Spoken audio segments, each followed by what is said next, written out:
His mother shocked Hollywood with news of a secret foundation he had planned before he died. On the day Grant Imahara would have turned 50. In just a few months, it sent student tests into space, made an AI-driven robot that shocked MIT, and made an animatronic version of Grant. It wasn't what the foundation did that surprised people the most. Grant had known that it would happen the whole time. This is the story of his last and best attempt. His birthday is October 23, 1970, and he was born in Los Angeles, California. His parents were Japanese Americans, and his full name, Grant Masaru Imahara, showed that he was connected to both American culture and Japanese customs. During his childhood in the 1970s and 1980s, computers were just beginning to change the world. Because he was smart and interested, his parents gave him learning toys and helped him with his schoolwork. They taught him important principles like working hard and focusing on school, which helped him do well. He learned about both technology and movies in Los Angeles, which has a lot of different cultures and is influenced by Hollywood. He loved the special effects in movies like Star Wars, and they became a big part of his job. Grant was always interested in how things worked, even when he was a little boy. In 1973, when he was only 3 years old, he began taking his toys apart. He did more than just break them. He also put them back together, and sometimes it was even better after that. He might have annoyed his parents sometimes, but this habit helped him learn how to deal with things. He worked for hours to figure out how gears, springs, and other small parts fit together. He later made a joke about how he always had extra parts after putting things back together. This showed how curious and fun he was.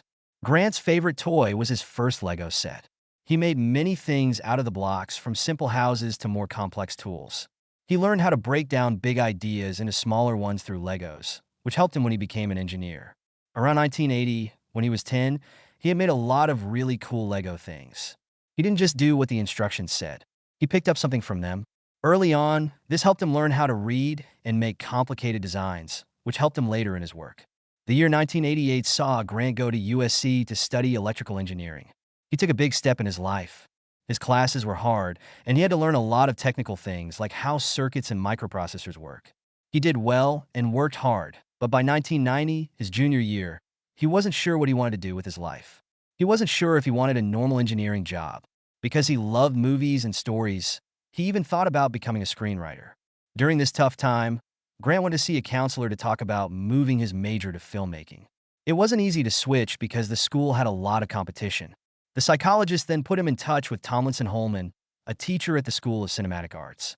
Holman was well known for making Lucasfilm's THX sound system. Grant's whole life changed after this meeting. He learned from Holman's work that engineering and fun could go together. This made Grant want to work for Holman as an unpaid helper. He had a big moment in his life. Holman learned with him and showed him how to combine his interests in science and art.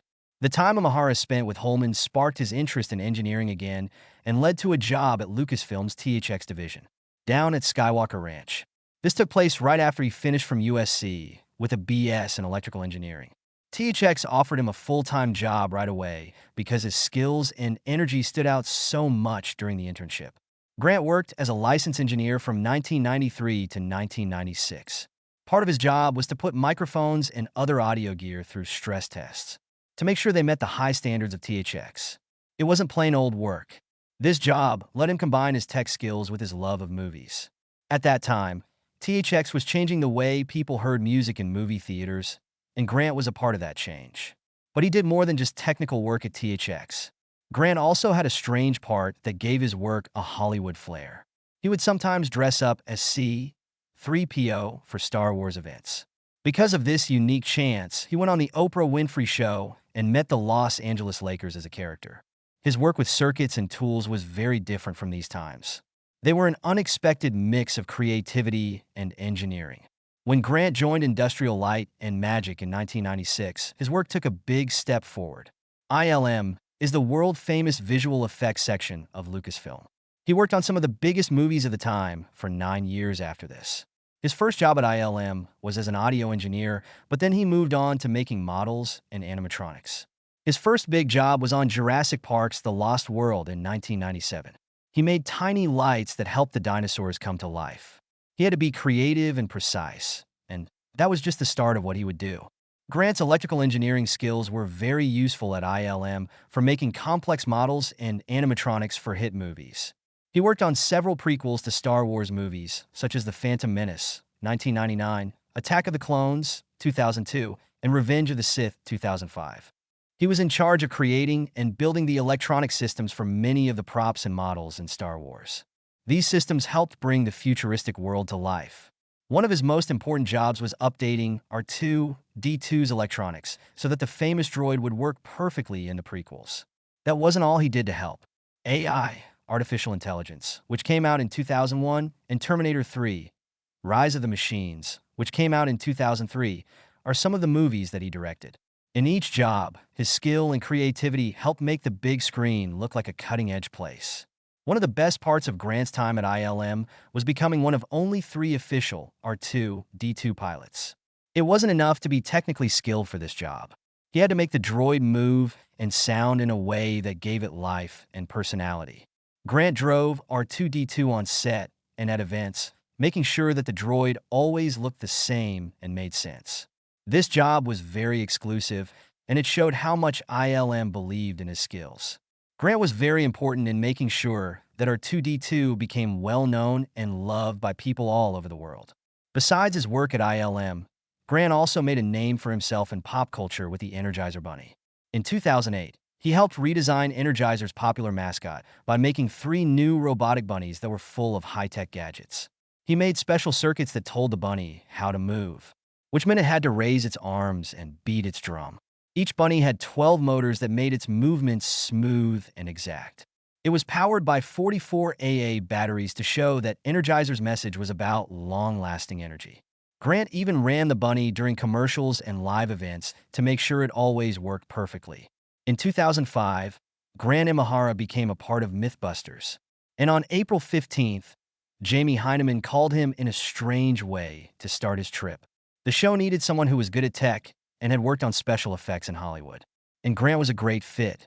He worked at Industrial Light and Magic at the time and did work on movies like Star Wars and The Matrix.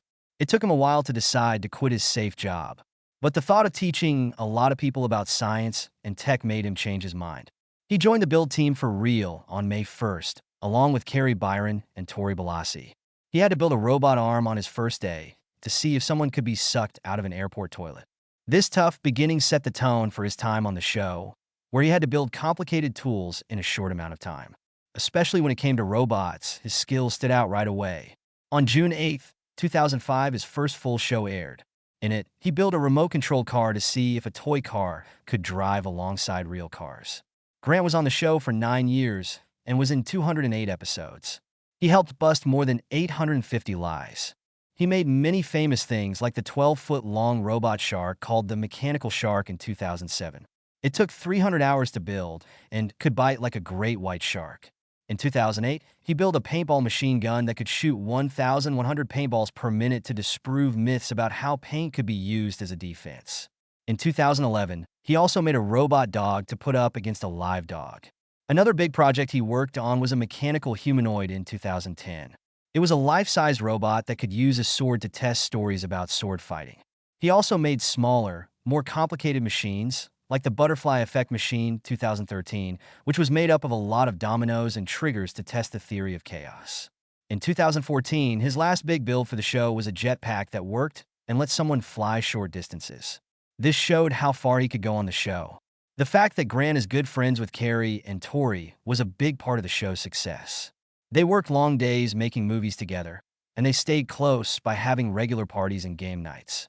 He and Tori often competed to see who could make the coolest builds. One example is their 2009 robot wars during lunch breaks. People also called Grant the geek translator because he could explain hard scientific ideas in a way that everyone could understand, even his friends. But the high-pressure filming setting did cause tension from time to time.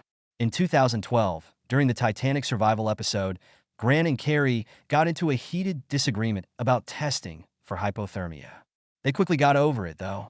Most of the time, Adam Savage and Jamie Hyneman worked with other people on the build team, which sometimes made Grant and his co-hosts feel like they weren't as important as other people who bust myths. The 3 of them, along with Grant, left Mythbusters in 2014. Fans are shocked, partly because they were short on money. The producers wanted to go back to the original structure with just Adam and Jamie. By that time, Each episode of the show cost more than $1 million. Grant also wanted to try new things like making a show about robots competitions. He had to miss family events like his sister's wedding in 2014 because he had to work hard at shooting 40 weeks a year. Different ways of being creative also played a part. Grant often wanted studies to be done in a way that was true to science, but the producer liked dramatic sets more often. When Grant wanted to do a controlled experiment during the 2014 motorcycle flip episode, the producers chose a more visually exciting method instead. This caused a lot of tension. The last straw for the build team was when they were given less screen time and less pay during contract talks in July 2014. This made them decide to leave. Grant's work on Mythbusters changed the way science is taught in a big way. People who watched the show went from 1.6 million in 2005 to 2.8 million in 2010 during his 9 years on it. A survey from 2012 found that 68% of science teachers used material from Mythbusters in their classes. Teachers loved using the show in the classroom. Grant also went to events in 2012, such as the USA Science and Engineering Festival, where he gave thousands of kids ideas.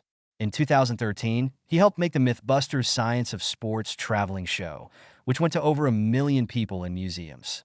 From 2006 to 2014, he helped underrepresented kids in STEM fields, such as a robotics team in California. Maria Rodriguez, one of his men's, went on to study engineering at MIT, stating that Grant was her model. In 2011, he even co-wrote a book called Mythbusters: The Explosive Truth Behind 30 of the Most Perplexing Urban Legends of All Time, which schools used a lot. Grant stayed committed to pushing science and inspiring the next generation even after she left the show. His life after the show was just as interesting, though. Grant went to work for Disney Research in 2015 on a great project called Stickman. This robot was 7 feet tall and could flip over and do other tricks in the air. It broke new ground. Stickman was more than just a fun project. In theme parks around the world, Disney's stuntronics are used to make figures move in ways that look like they are real. The work that Grant did changed the way theme park entertainment would work in the future and showed how powerful robotics could be used in new ways. People were shocked when he became a spokeswoman for McDonald's that same year. His background in science helped him answer questions about how McDonald's makes its food as part of their Our Food, Your Questions program. He went to their plants and suppliers to explain how things work and bust some fast food myths. This part showed a different side of Grant and reached people who aren't usually interested in technology. Grant's imagination also took him to strange places. For the Haters Roast Comedy Tour in 2018, he made a self-moving robot of Mark Zuckerberg. It could blink, move its mouth, and tilt its head. It looked real and was funny, combining robots and pop culture. A lot of people liked the Zuckerberg bot, which showed that Grant could combine fun and technology in a unique way. He made Jeff Peterson, the robot skeleton sidekick for The Late Show with Craig Ferguson. It was one of his most famous projects. Ferguson made a joke on Twitter on March 1, 2010, about having a robot friend. Grant answered that he would build one if Ferguson could get 100,000 people to follow him on Twitter. In just 24 hours, fans made it happen, and Grant got to work. Jeff came out on April 5, 2010, after he worked on him for weeks. The robot had a metal hairdo, an arm that could move, and a jaw that could be taken off. Jeff got funny lines programmed into him by Grant. At first, Ferguson voiced them himself. Jeff got better. In 2011, Grant gave him a second arm that could move. This made him even more real. In later episodes, voice actor Josh Robert Thompson started singing live for Jeff, which made him a fully involved character. Jeff became a fan favorite, and he was in more than 1,000 shows. In 2012, Jeff had a problem that will never be forgotten. In an interview with Rashida Jones, which led to a funny conversation that went viral, Grant got back together with Carrie and Tori for a Netflix show called White Rabbit Project, which started on December 9, 2016, after they left Mythbusters. In fun ways, the show looked at science, history, and pop culture. The Himmelstürmer, a replica of a Nazi-designed helicopter backpack, was one of Grant's most interesting projects. He used current materials and 3D printing to plan and build it for more than 200 hours. It didn't fly for long, but it did get him a few feet off the ground. It was the first real try to make the idea come true, which made history. Remaking the 1971 DB was another amazing project on the show. Cooper stealing a plane. Laser scans and virtual reality were used by Grant and his team to make a copy of the Boeing 727 plane that was used in the crime. To test their ideas about how Cooper might have gotten away, they made a computer copy of the plane that was an exact copy of the real thing. The amount of detail was amazing. They even got the weather right on the night of the crime. For the Superpowers show, Grant also made an exoskeleton that could move. It was easy to lift up to 200 pounds with this tool. It wasn't a fake. It was real and cost more than $50,000 from the show's budget. Even with these big attempts, White Rabbit Project was canceled in 2017 after only one season. The team had planned to do more tests, like making a copy of Leonardo da Vinci's tank, but they never got around to them. Grant also had an interesting playing career.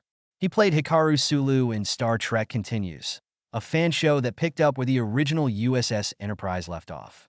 Given that Grant is a huge Star Trek fan, he carefully studied George Take's original act. He even asked Take for help, and Take told him he could play the part anyway. As an engineer, Grant also used his skills to make the set better, redesigning the helm panel and making a communicator prop that works. One moment that will stay with you forever happened in 2016, while the show was being filmed.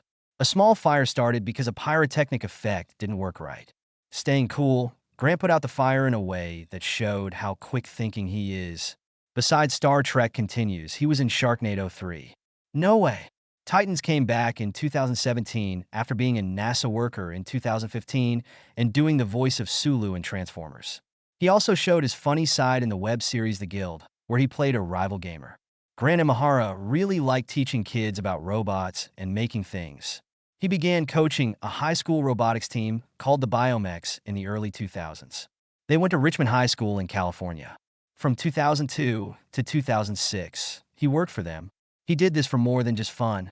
He really cared about it. Grant spent a lot of time with the kids teaching them how to make robots for competitions. He helped them fix problems and make their ideas better, even late at night while he was in their workplace. The team won a big award because of all his hard work. The 2004 Chairman's Award. Grant didn't end there. People should know about the first robotics competition and how important it is for kids to learn about tech. He used his Mythbusters fame to get more people to join. He gave talks and told engineers that they should become teachers. His advice was great, and the students loved meeting him and asking him questions. Allow schools that didn't have enough money to join to also get help from Grant. He worked hard to get teams that needed help with money to get sponsors. He also got girls and kids from different backgrounds to join, which made robotics more open to everyone. Grant began a special project in 2019 to make kids in hospitals happy. He chose to make a baby Yoda from The Mandalorian that moves. He built this in his spare time and put in over 500 hours of work. The baby Yoda could blink its eyes, move its ears, and even talk to people. Grant made the face look great with 3D printing. It took them 20 tries to get the skin to look real, which he did with a friend. Kids liked that the baby Yoda could even recognize faces and feelings, which made it feel real and safe. The Mandalorian's author heard about Grant's baby Yoda and went to see him at work. Given Grant's work, he thought it was great and asked him to help with future seasons of the show. Grant was very good at making amazing things, as this showed. Grant was in a loving and fun relationship with costume designer Jennifer Newman outside of work. In December 2016, he asked her to marry him in a very nerdy way. He shocked her in front of 250 people at a party she thought was her birthday. On one knee, he gave her a beautiful old ring that he had chosen himself. When he asked her to marry him, she said, F*******, yeah. They had been dating since 2011 and liked makeup, science fiction, and making things together. They didn't talk about their romance much, but they did share some pictures from their fun times at Comic-Cons and maker events. The sad end of Grant Imahara's life happened in the evening of July 13, 2020. He was only 49 years old. Around 9 p.m. Pacific time, Grant was sitting down at dinner with his girlfriend at their home in Los Angeles. Suddenly, he was in a lot of pain and feeling dizzy. His situation got worse in minutes. His legs went numb, and he stopped moving. A little after 9 p.m., his lover called 911, and firefighters and paramedics got there at 9:23 p.m. Grant was already in very bad shape when they got there. As soon as he got to the hospital, doctors saw that he had a brain tumor. At 10:45 p.m., they did surgery right away. Save him. It's too bad that the harm was so bad. The police said Grant Imahara was dead at 11:49 p.m., just 102 days before his 50th birthday. Everyone was shocked when Grant died. He didn't have any known health problems or red flags before that evening. He had been working on a baby just 2 days before, on July 11th. He planned to use it to cheer up kids in hospitals. His last post on social media, on July 12th, was full of joy about things that were coming up. His family, friends, and fans were devastated by his sudden death. It was hard for people to understand how someone so lively and full of life could die so quickly. After he died, people from all over the world sent him messages. A lot of people in science came together to honor him. It was a 20-hour run of Grant's best moments on Mythbusters, which he worked on for years for the Discovery Channel. The 17th and 18th of July were the dates of the marathon. On average, 1.5 million people watched, and during prime time, 2.7 million people watched. People told him how much their work meant to them. His friends and co-workers told stories about how kind and smart he was. Grant and Olivia Munn worked together on Attack of the Show. On July 15th, Munn wrote a touching Instagram post.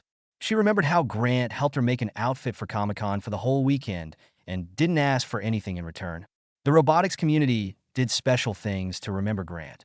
The first robotics tournament, a global event for high school robots, said that the 2021 season would be in his honor. They also made the Grant Imahara Memorial Scholarship, which gives $10,000 each year to 5 students from disadvantaged backgrounds who want to become engineers. Fans also came up with their own ways to remember Grant. On July 16th, a Change.org petition was made. He asked NASA to give him a feature on Mars a name. In just 3 days, more than 100,000 people signed it. On July 30th, NASA said they couldn't do this because of rules about names, but they would honor him by naming a study lab at the Jet Propulsion Laboratory in Pasadena, California. One of the most moving tributes came from kids who used to work with Grant.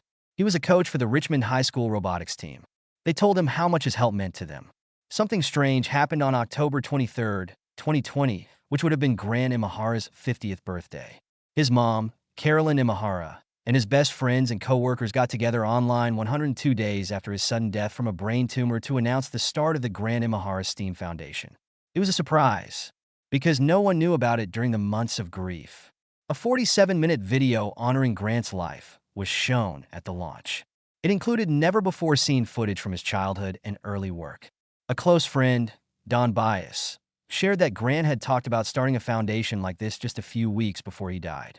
This was one of the most moving parts of the event, and really want to make a change. It was important that the news came out at this time, because it had been 27 years since Grant finished from USC with a degree in electrical engineering. On the same day, USC's Viterbi School of Engineering said they would name a study room after Grant and asked for $50,000 to pay for it. Lots of people cared about Grant because 317 donors raised $37,842 in just 24 hours. The goal of the foundation is to encourage and give underprivileged kids the tools they need to succeed in math, science, technology, engineering, and the arts. But they're working in a very special way to reach their goal. Together with 17 Hollywood, the foundation is putting together hands-on classes for students who don't normally have these kinds of chances. An app called Imahara's Imagineers lets students build their own robots with the help of animatronics experts. In 2024, a group of high school kids from South Central Los Angeles showed off a robot that looked like Grant. It could even give talks about how to get kids excited about STEAM learning. It took 8 months and more than 4